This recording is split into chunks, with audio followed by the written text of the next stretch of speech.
So before we can answer, this question, let's try and, brainstorm about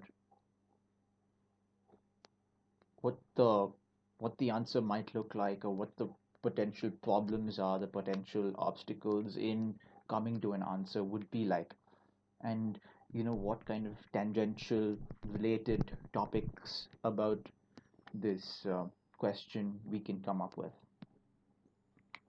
So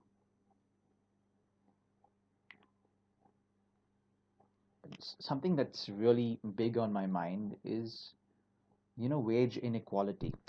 And and so let's just write that down. So wage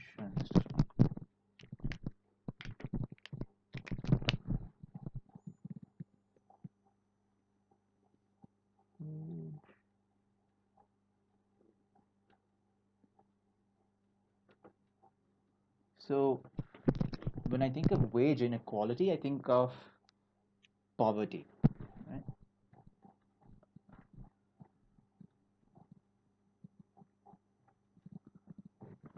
So so there are some people who get to do some kind of work and they don't get paid, but there are also some kind of people who are unable to get work, the unemployed.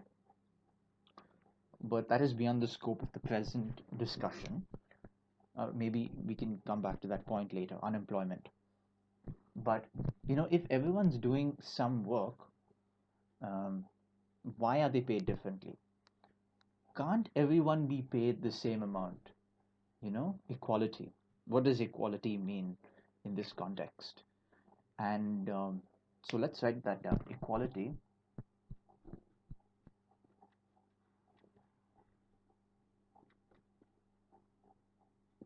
And the first thing that comes to my mind is the story of, the parable that Jesus tells about the workers in the field. I think the monetary unit is a talent. So, regardless of when they have applied to do the work, I believe that the work is it's some kind of uniform work. I'm not sure exactly. We'll explore that. But they get paid regardless of the amount of work they do. So, is there any significance of that, maybe spiritually or psychologically, or actual real real life economically, regardless of how much work you do? Is that fair? Is that truly fair? If not, what was the underlying meaning of that parable? Okay, so equality. Um, let's explore that the parable and its implications. The parable of, yeah, okay.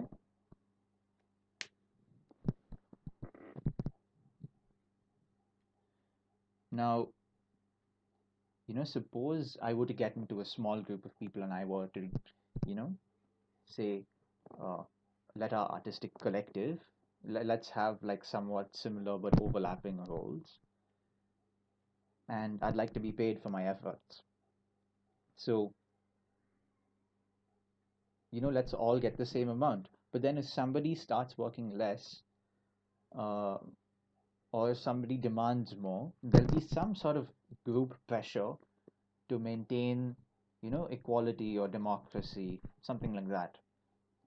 And I think that that pressure is an important factor if one wants to go for the equality for all model, and that only works if everyone is doing. I feel like that will only work if everyone's doing kind of like the same job, or doing um, work that everyone agrees is equivalent. So everyone agrees, like, okay, even though I'm taking photographs and even though you're writing something, I think we're putting the same amount of effort. There's some sort of mutual understanding in that contextual relationship.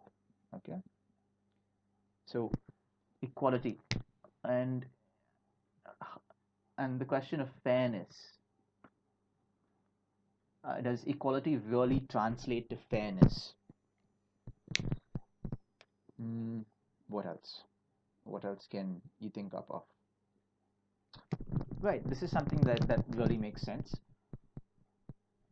Who watches the watcher, right? The question is, why should a group, a small group of people, or one person determine the pay grade at all? Okay, so the question is, um, who decides? Okay, just a minute.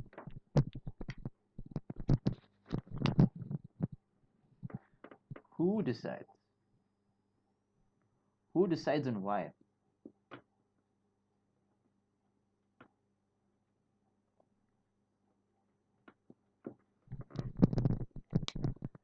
So, why can't it be like a system where, okay, this is going into free market territory about which I know nothing, uh, nothing of. Um, why can't there just be a free negotiation of salary? Like, see, I would like this amount of money because, I have so and so amount of money required to, live my baseline. Uh, I need to pay my house rent. I need to get this much of electricity. I need this much. So I would like to know if you can give me above that so I can barely live and I can hopefully thrive. So why can't it be like a free negotiation? Why can't everyone just do that? I mean, one potential problem to that would be that there would be too much of chaos in the just the negotiation, and that one person may have a different um, salary than the others based on their negotiation skills or based on their need. And then the question is about jealousy. I suppose, yeah. So that would come under both. Yeah. So this is okay. Jealousy when people are doing, I think, the same kind of work.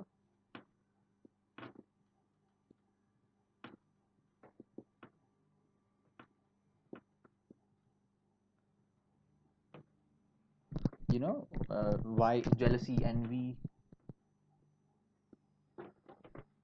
Why is he getting more than me? Why should people feel that way?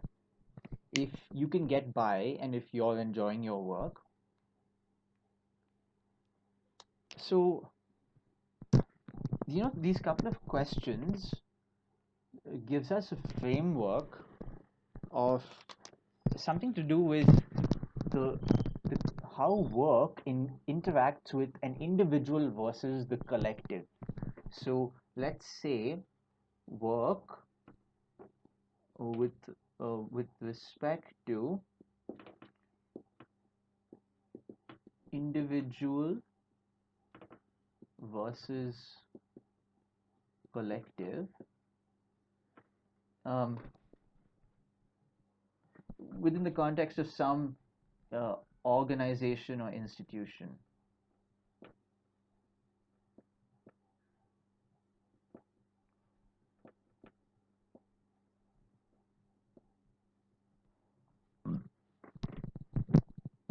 Okay, so what I mean by this is,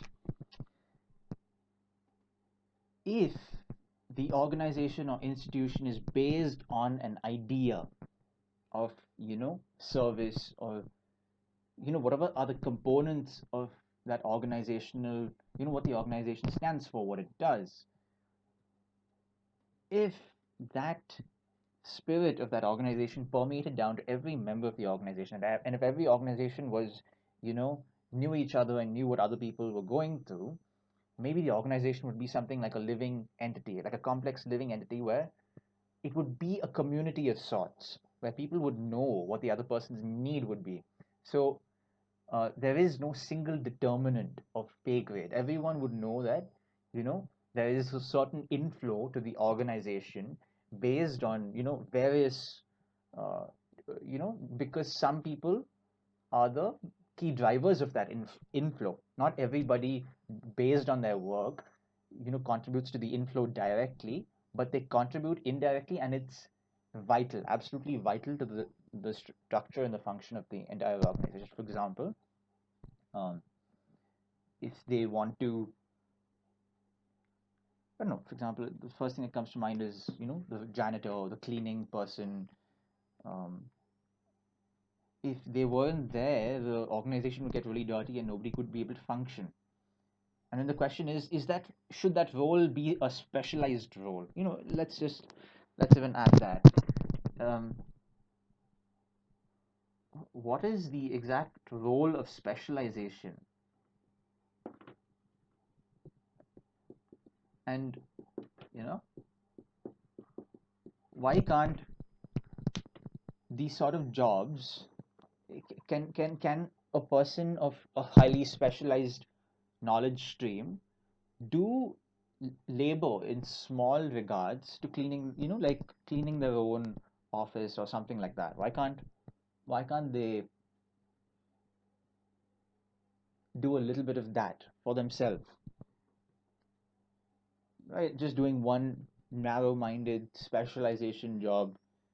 That's I don't know, it seems boring and monotonous, but it depends on the context. Okay, the role of specialization, is it, what is the extent and necessity?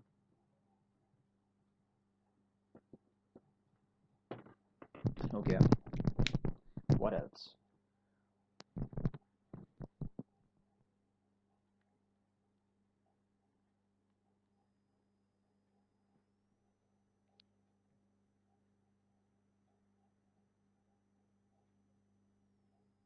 Yeah, so basically, the question is, what is the justification, right? Why? And that's the implicit question regarding the previous challenge and my thinking. I mean, my brainstorming. What is the justification? And then we'll get to stuff like job analysis and why people do that later. Hmm.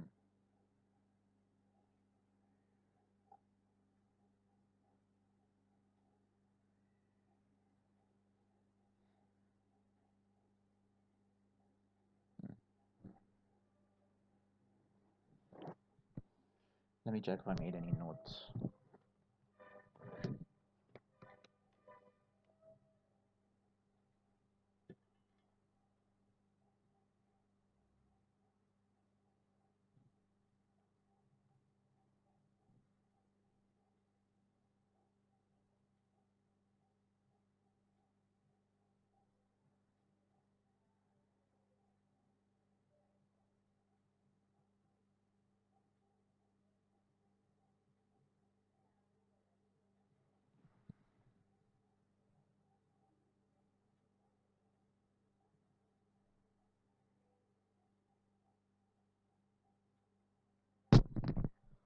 Okay, yeah, I think I did make a couple of good notes about this.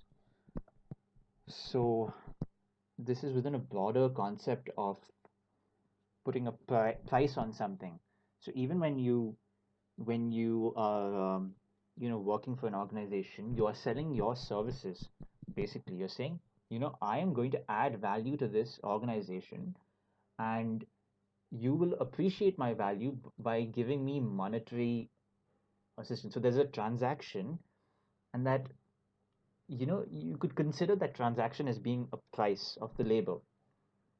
So the heading of my note is a couple of ideas about wage determination and incommensurables about the nature of work and suffering, and the bullshit bar arbitrary concept of determination of price.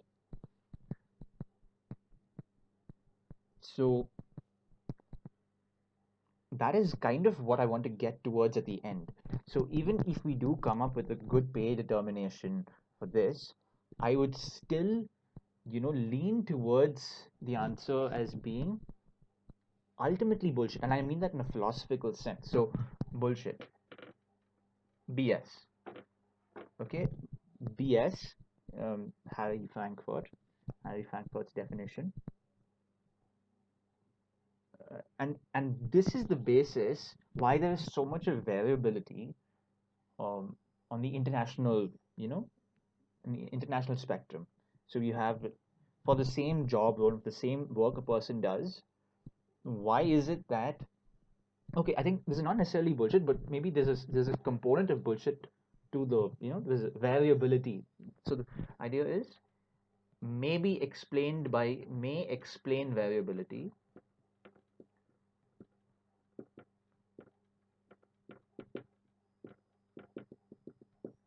but the variability, across institutions, what, why does that happen?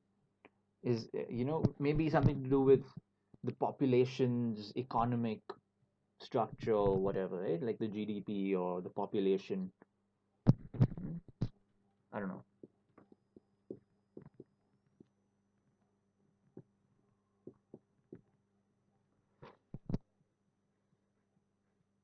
So the concept of bullshit, based on, I'm gonna try and paraphrase it. I may not be accurate. It's something like, it's basically not true, but there is some sort of um, it's presented in a cultural garment of truth. And when people present it and talk about it, they're not actually lying about it to others. They're not actually trying, but they're actually it's a self deception. They buy into a narrative that isn't true. And it is a philosophical idea because you can't prove anything is true and false at that kind of a high level. It's at the level of ideas, and it's very hard to, test it and see if it actually is true or false. So, but in a sense, if one clings on to history, like, for example, this has been the tradition and culture of people since, God knows how long. And this is the tried and true method, and so it will be followed. I would say that is bullshit because it's called, I think it's called the genetic fallacy. Mm, okay, I don't know. I honestly don't know. So let's not get into that. So could we could we come at this question of how to determine the pay grade from, the criteria of fairness from first principles? If we can, if something like that can be done, fairness from first principles.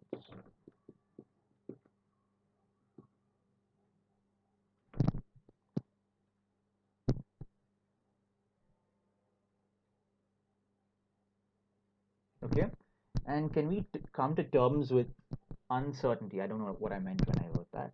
And speculating on the role of artificial intelligence in dynamic pay determination based on job performance. So suppose you were to evaluate someone based on how good at their job they were, how much they were contributing, and not based on their experience per se, just as much as the experience contributes to their productivity.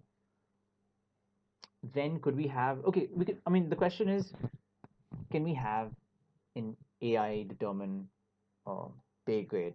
And it doesn't have to be an AI per se. It can be like some heuristics or an algorithm. You don't have to, whatever you think artificial intelligence is, or whatever. I don't know what artificial intelligence is, but it doesn't have to be, high level. It can be something that's, but then that go to the question of how is job evaluation done,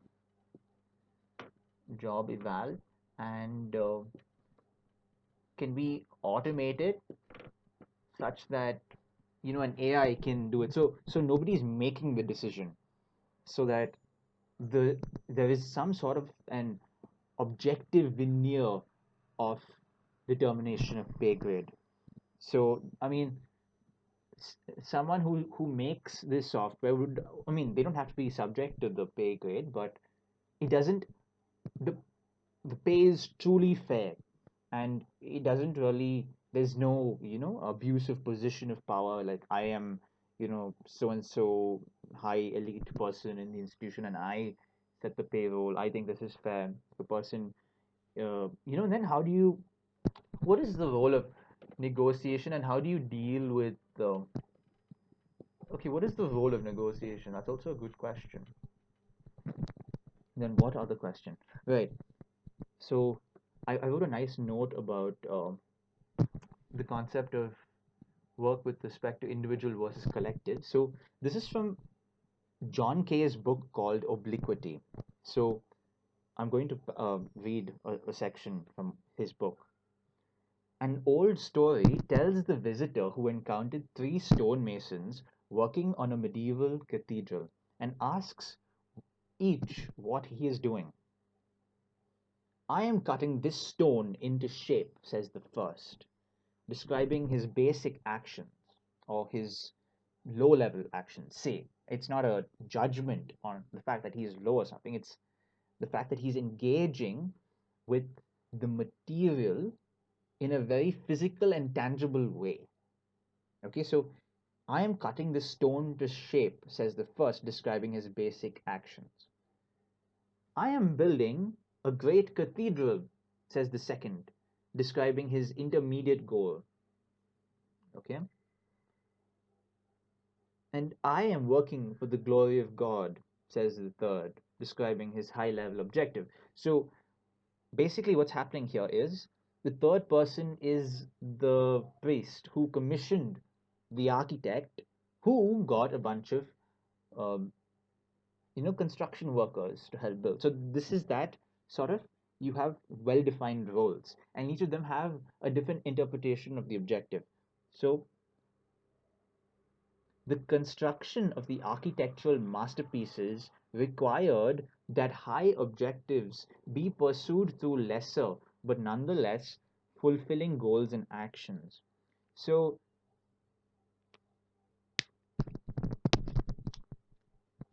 so the idea is that what if everyone shared that high level objective and pursued it in different ways as per what their capability would allow?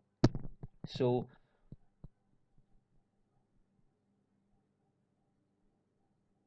oh, okay, I'm so sorry. The old story tells of a visitor who encounters three stonemasons working on a. I didn't process the first sentence.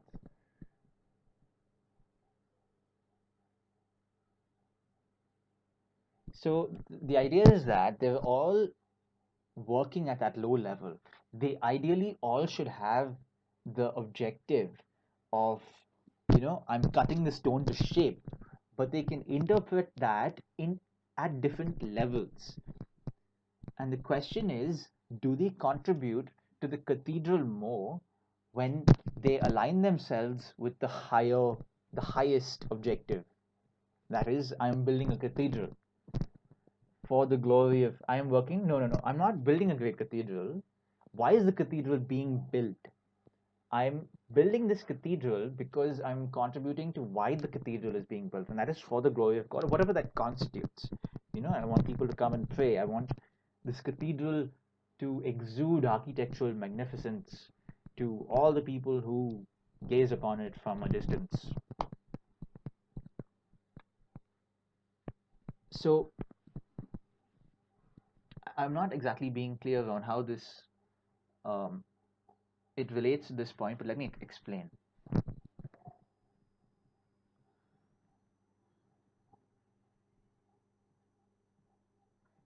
Basically, I'm trying to take that point of sharing the highest level of objective as an indirect tangential point to knowing about other people and being a community of people who engage with each other so that jealousy would be eliminated. If you are getting more for your job based on your need, then I wouldn't be jealous because I knew that was the best possible way that a whole, you know, institution is functioning, a whole endeavor. Okay. Right. So the question is when we introduce the concept of a slacker or differential quantity of work. Okay. So fairness, slacker, and greed. Slacker, greed. Okay. We think, oh yes, we need to compensate people for the extra work. Okay. So same kind of work, and then different kind of, and then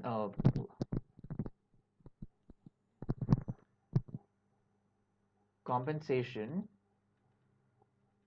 based on quantity.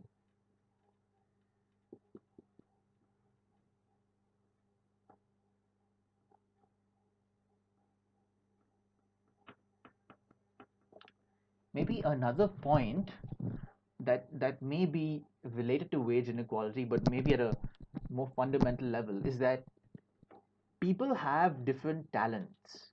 Okay, people have different talents, and each person has their unique approach to life and unique approach to their work. And some people are just naturally really good at their jobs. Okay, is that fair? Is it fair that someone is extremely good at their job? I have worked so hard. Talent. Okay, it's just a question. Talent and fairness. Fairness for work that has not for an ability that has not been honed so much by hard work per se. Okay, anyways, let's leave that as it is. Right, Jesus' idea about equal pay for all, regardless of anything else, is that even Jesus' idea to begin with, or was that like a were there similar wisdom stories about that idea? I think there's some different understanding and conflict between the ideas. I think there's some different understanding. And the conflict between the ideas is the concept of discreteness versus continuity and proportionality according to amount of work. I think there's a problem when we do that. It becomes industrial and we talk about things like productivity and time management, which is bullshit. Okay, this is a little high level idea. I kind of understand what I meant when I wrote about this. The idea is that, suppose an AI wasn't involved in the decision making, we would fit people into boxes. Like, all these people get 10,000, or all these people get 20,000. All these. So there's a literal, there's a step in the pay grade, and it's just based on your qualifications or based on that. So I just feel there's a it's regarding the proportionality according to amount of work, and that's not really what's done based on what I know as in the context of a college student. Now, Jesus had the idea of a threshold of pay.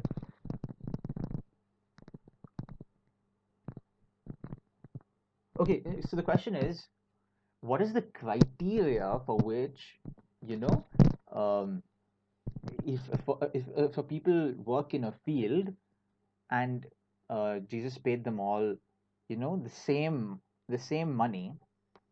So if you like drew some kind of a graph for this parable of fairness, okay, let's say you drew a graph here.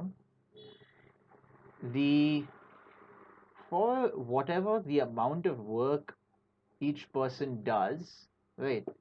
Say there are like some 1,000 people. So the story involves time, but let's say it translated to an amount of work, because that does make sense. And even if a person did come in the beginning and did very little work throughout, let's quantify it in terms of amount of work.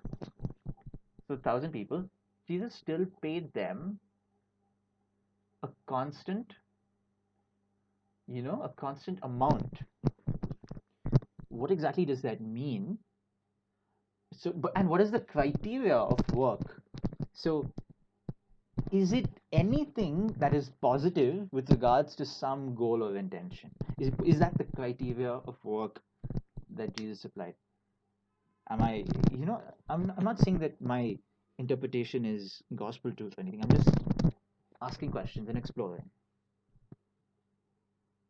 Jesus had the idea of a threshold of pay, something like any positive quantum of force or effort, or even an admission to commit to work is rewarded. For example, even if could it be that even at the 11th hour, if a worker said, hey, I'd like to work, and then by the time he comes to the field and he doesn't do work, he still gets paid, presumably. So is it something like an intention? Is is an intention sufficient enough to be rewarded?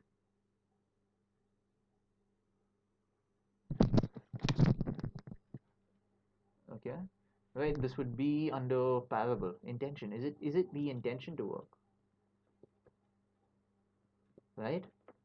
And are there further criteria that you know trim the hedges of this idea of intention? Should there be no impurity of should there be no distractions, no impurity of intentions?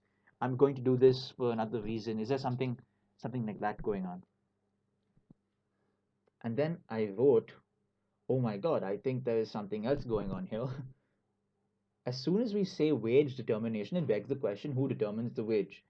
Even if an AI is setting the wage, the principles and heuristics that have been programmed reflect the design of the programmer.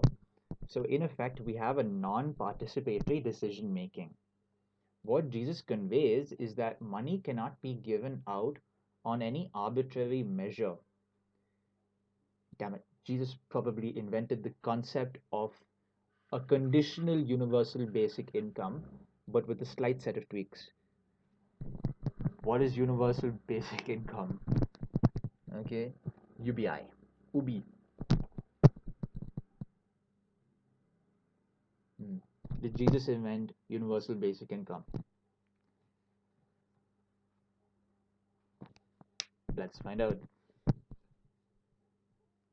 There appears to be an implicit recognition of some sort of sanctity or wholeness of an individual, and also reward of participating in the vision.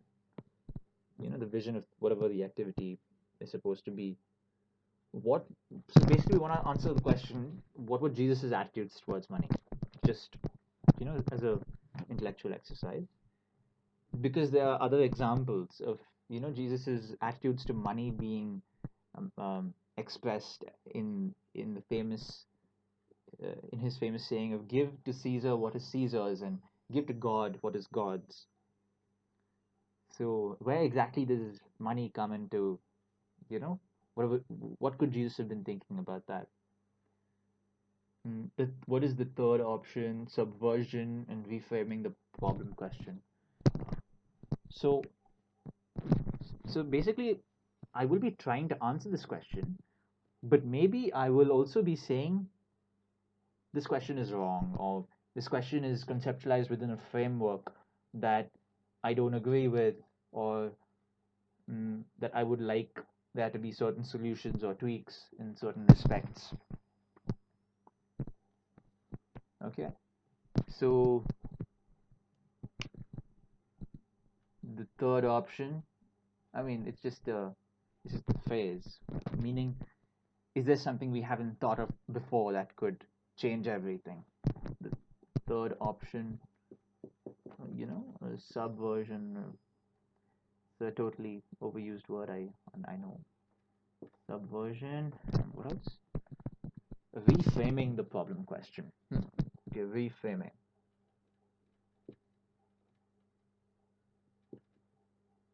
So I think, okay, uh, let me just go through everything we've covered so far, and maybe as I learn about it, we could touch these topics about it, and just for the sake of for your information, my first entry point towards the knowledge of pay grade determination would be a book called Pay by Kevin Halleck. So, Pay, Kevin Halleck.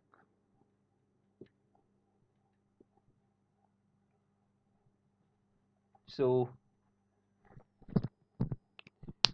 I would like to, critically review certain ideas and not necessarily his presentation or, whether the book is nice, but the ideas and what I think about them, and whether it aligns with my attitudes and preferences of how I would like to see the world, or whatever, or what the alternatives are, what the perspectives are.